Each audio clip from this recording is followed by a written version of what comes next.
Guns have triggers, but did you know that people have triggers too? Guns have hair triggers sometimes. And there are occasions when you see people who have hair triggers. When you pull the trigger of a gun, it releases that bullet out of the barrel to its target. And when we're triggered, we unleash the emotion that's pent up, and it's directed at some person in a hurtful way on many occasions. We need to be more patient with people. Last time we were together, we talked about the different kinds of patience there are. Sometimes we're impatient with delays. Sometimes we're impatient with provocations. Sometimes we're impatient with difficulties. Well, in our first lift session for the month of June, we talked about patience with God and patience with delays in life. In the book of Isaiah, it says in chapter 55, "For as the rain and the snow come down from heaven and do not return there, but water the earth, making it bring forth and sprout, giving seed to the sower and bread to the eater, so shall my word be that goes out from my mouth. It shall not return to me empty, but it shall accomplish that which I purpose, and shall succeed in the thing for which I sent it." God's purpose is success. When there are what appear to be delays, well, that's just from one perspective. But from God's perspective, there's always a purpose and there's always a blessing. And we can't forget that. We gave several examples. One of the greatest was Abraham waiting 25 years for the birth of Isaac, the child of promise. And in chapter 4 and verse 18 of the book of Romans, it says that against all hope, Abraham hoped in the promise of God. Hoping against hope. When the evidence seems to be lacking, the delay seems to be too long, he kept trusting, and his trust was rewarded. And we need to believe the same. All things work together for good to those who love God and are called according to his purpose. We need patience in delays. But not only do we need patience with God and his providential purpose, we need patience with people who can provoke us. I think a good example for us would be to go in our Bibles back to the book of 1 Samuel.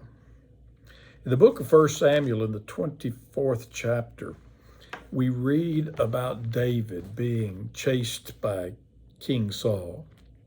David meant him no harm, but somehow Saul had gotten it in his mind that David was a threat. He wanted to hold on to his kingdom. It wasn't his kingdom, it was God's kingdom. God would have on the throne whom he wanted on the throne. But he began to pursue David, who meant him no ill. He was a faithful servant, a faithful soldier. In fact, Jonathan recognized that, Saul's son Jonathan, and made a covenant with David. He said, "I know God is going to make you king." And they were good friends, and they trusted each other and looked out for each other. So David is moving from place to place. On one occasion, when he was nearly captured, God sent word to Saul that the Philistines had engaged in a raid on one of his cities, and Saul had to pull away. They called that place the Rock of Escape because God helped him at exactly the right time. But David continues to flee, and he ends up in chapter 24 in the region of En-Gedi. En-Gedi are some caves south of Jerusalem in a kind of desert wilderness region.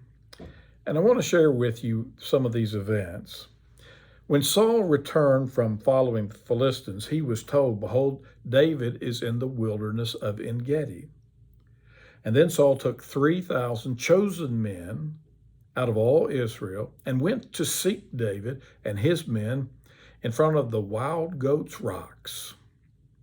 And he came to the sheepfolds by the way where there was a cave, and Saul went into the cave to relieve himself. Well, David and his men are sitting in the innermost parts of the cave.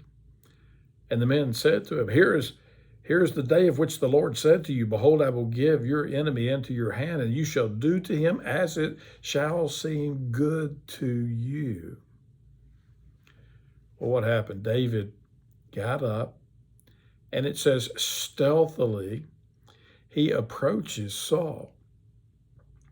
When he gets there, he cuts off a corner of Saul's robe, but he doesn't do anything else. He doesn't wound him. He doesn't kill him. He just cuts off a corner. But when he gets back to a place of safety surrounded by his men, it says David's heart struck him because he cut off a corner of Saul's robe.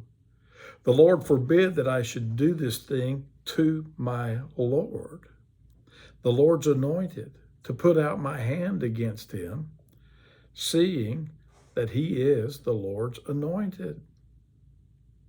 So what did David do? He persuaded his men to leave him alone.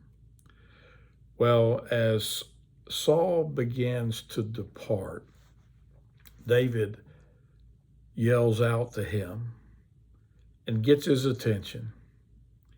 He tells Saul that he could have taken his life. And the evidence was, if he would take a look at his robe, the corner of it would be missing.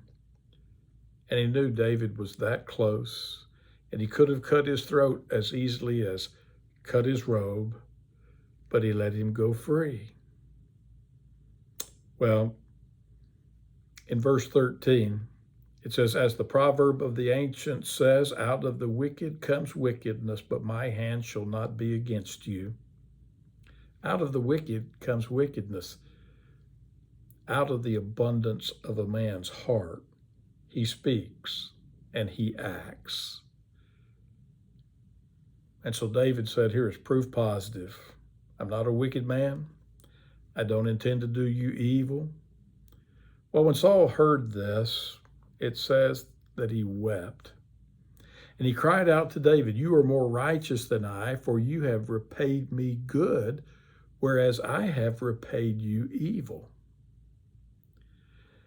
Now, you think about it.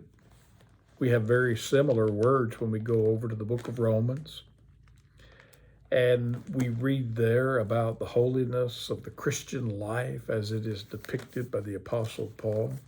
In Romans chapter 12, it says in verse 14, bless those who persecute you, bless and do not curse them. He goes on to say in verse 17, repay no one evil for evil, but give thought to do what is honorable in the sight of all.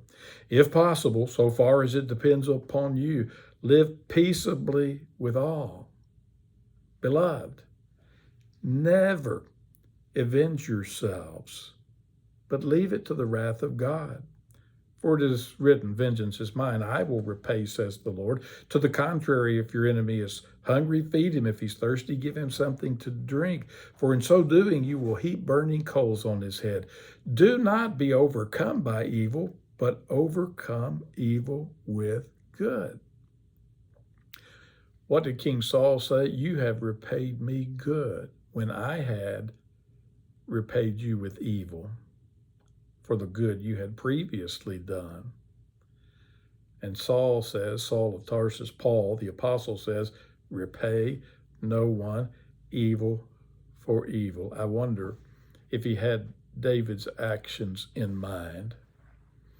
What do you do when you're provoked, when you're triggered, when you're tempted to unleash your fury and rain down some hurtful words upon another people? What do you need to do?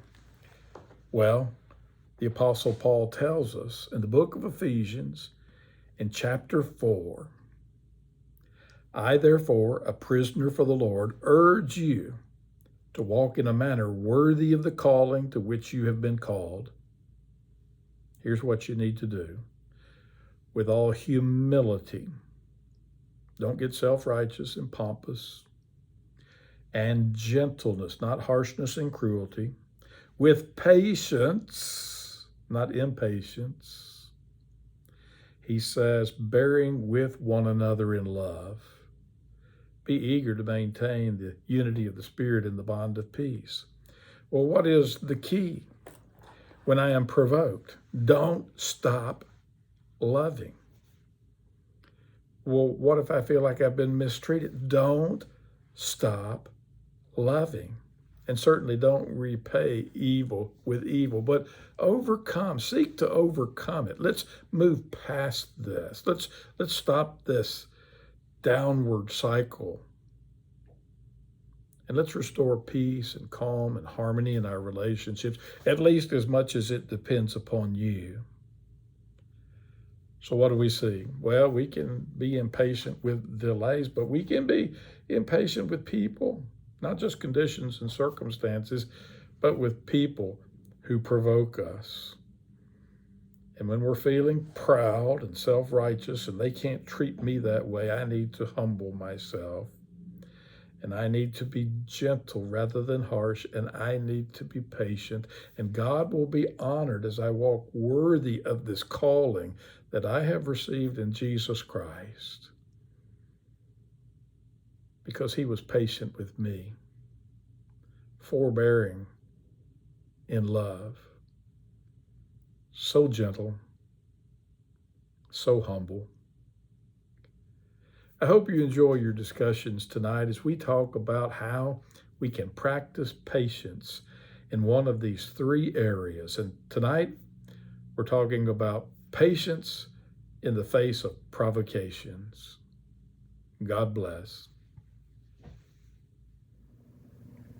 You came from heaven to earth to show the way, from the earth to the cross, my debt to pay. From the cross to the grave, from the grave to the sky, Lord, I lift your name on high.